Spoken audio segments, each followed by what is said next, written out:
What's crackling, everybody? Welcome back once again to the 300th episode of the Definitive Cereal Tier List, where each episode we take a cereal, put it on the tier list, so you know how good it is.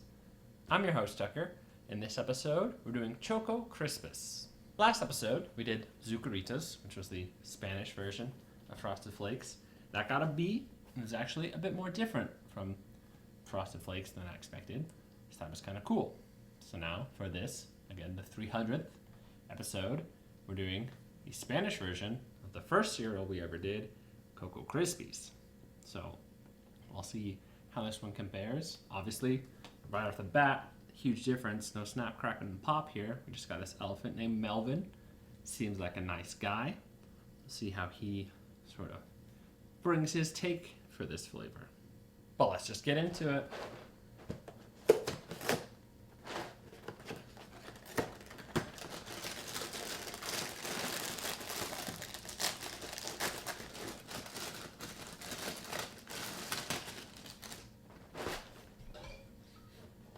Knocked over my water.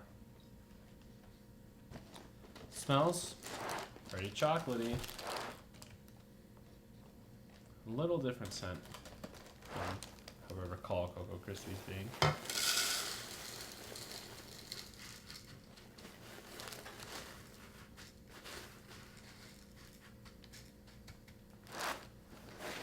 Okay. So, looks fairly identical. It does seem like these pieces might be a little bit bigger, but again, like with last episode, could just be my brain trying to find something different to differentiate them. Yeah,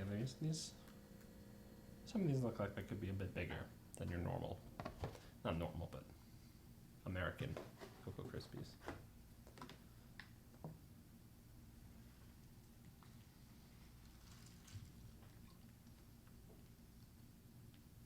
Still snapping, crackling, and popping. Or Melvining. Melvining? Here we go.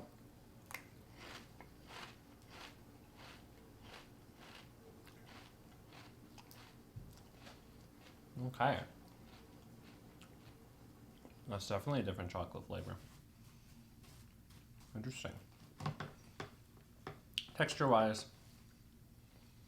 it does seem like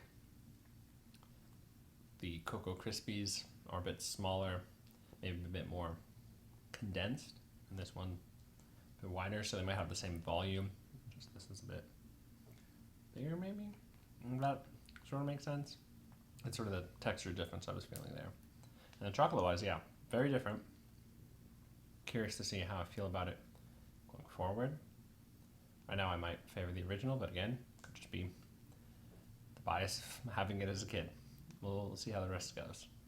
I'm a bit further in now, and I feel like these are diverging from Choco Krispies a bit more than Zucaritas diverged from Frosted Flakes, where I felt those were fairly parallel, like slightly branching off different. And this one seems like a much bigger gap between them. And not like a quality gap, just like a preference of which type of chocolate flavor you prefer and which texture you like a bit more. So it's definitely interesting.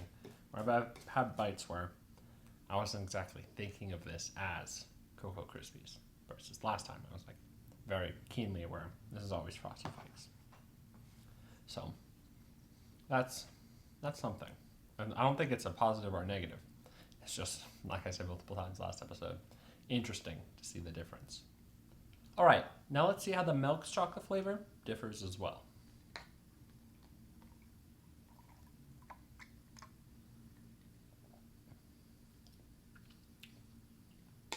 This is something I often use to describe things.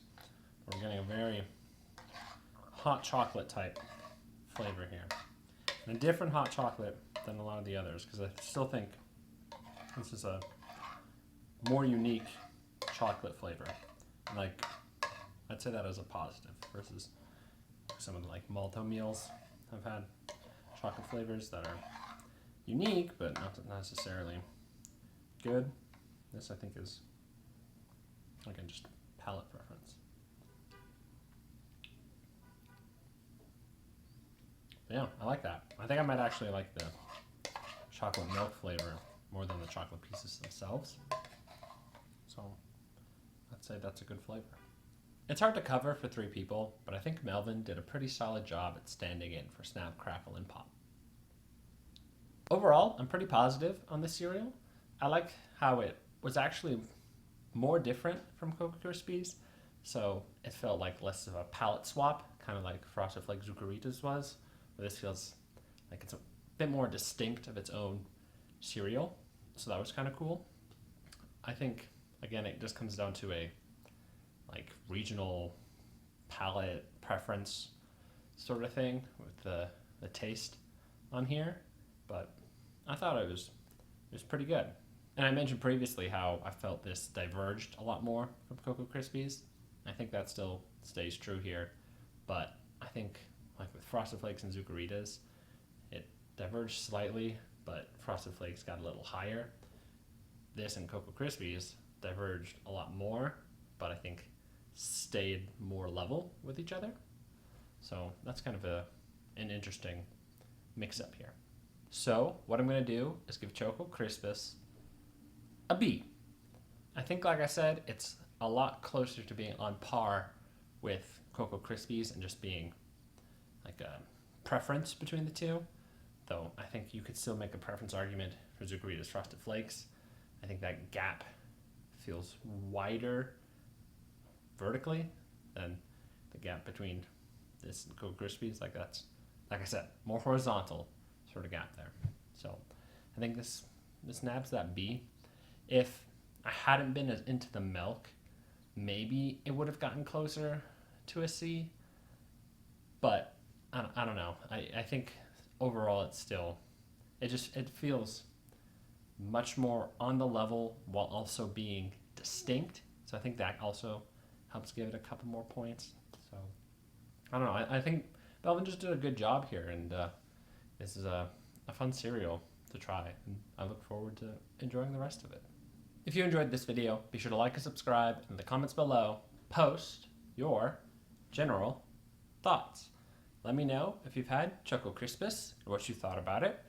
If you've had the opportunity to try both this and Choco Krispies, I would love to hear how you would compare them. And similarly to last time, if you're someone who grew up with Choco Krispis instead Choco Krispies, and you have more history with it, and you think I'm kind of backwards in my favoritism here, though I do think they're much more on the level, you can let me know about that too. I was very glad I was able to randomly find this because I like to do something a little unique for the 100 milestones, but was not sure what I was going to do this time. But I just happened to find this at Walmart, so I can't really tell you where to find it, or I can't really say if I'll find anything similar to this again. It was kind of just happenstance, so lucky us. But until next time, stay delicious.